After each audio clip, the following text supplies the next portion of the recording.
Hallelujah. सबको jam से की मैं आशा करती हूँ कि आप सब लोग मसीह में ब्लेस होंगे और आने वाले समय में भी यीशु मसीह आपको ब्लेस रखेंगे।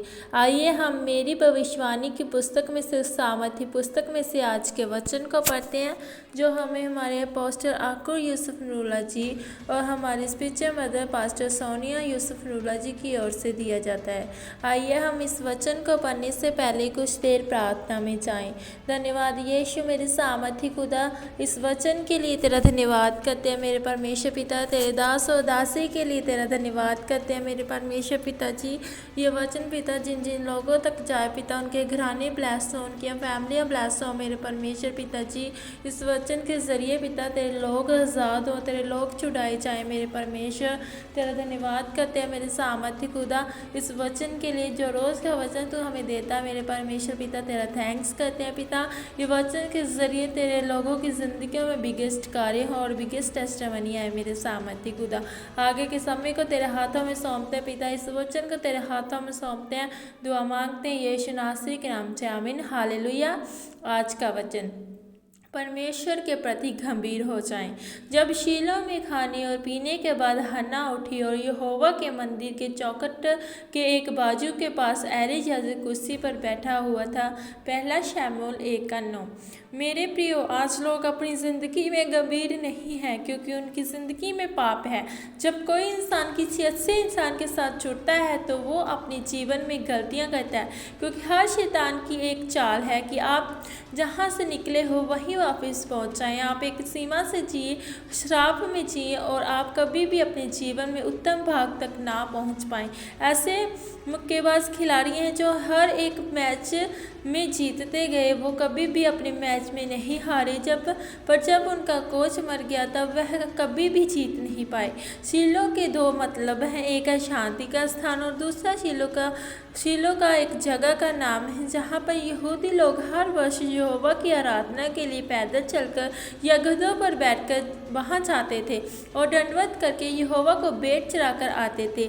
अगर आप इस बात को ध्यान से देखें तो हन्ना एक धर्मी औरत थी।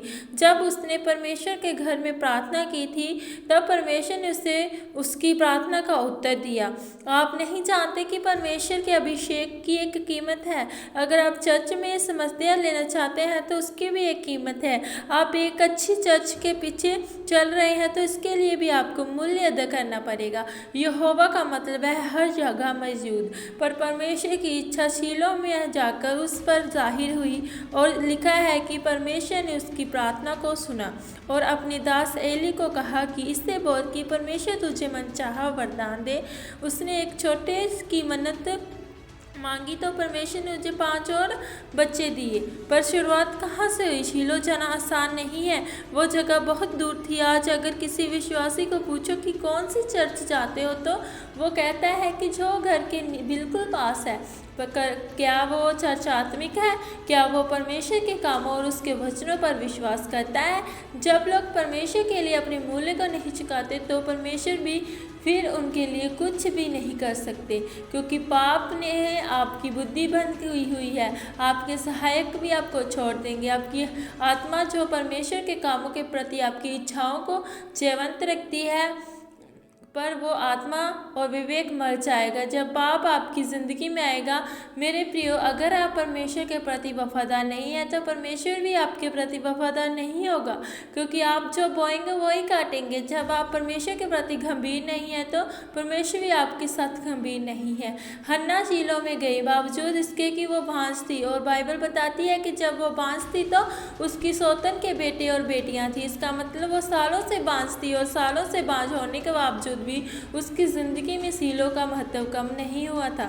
मेरे प्रियो, परमेश्वर के आने के दिनों में अगर आप अब परमेश्वर के साथ गंभीरता के साथ नहीं चलेंगे तो हन्ना की तरह आपके भी काम रुके ही रहेंगे। परंतु हन्ना गंभीरता के साथ परमेश्वर के भवन में जाती रही और उसने आशीष पाई कि इसी तरह से जब आप परमेश्वर के वचनों उसके कामों के प्रति गंभीर तरीके से काम करोगे तो आप भी अपने जीवन में आशीष पाएंगे। आमीन। प्रार्थना, ये प्रार्थना आपके द्वारा की जाए। सर्वशक्तिमान परमेश्वर, इस वचन के लिए मैं आपका धन्यवाद करता हूँ। परमेश्वर, मैं आपसे प्रार्थना करता हूँ कि मैं आपके कामों के प्रति गंभीर रहूँ ताकि मैं अपनी आशीषों को ले सकूँ। प्रभु यीशु मसीह के नाम में आमीन।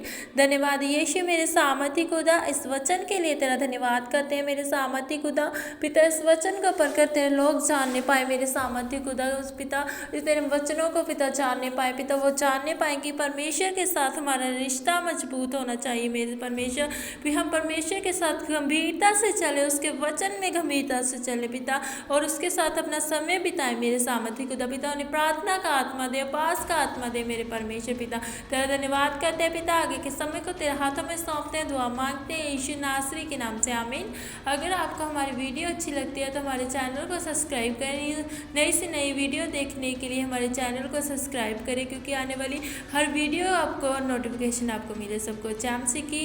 God bless you all. आमीन।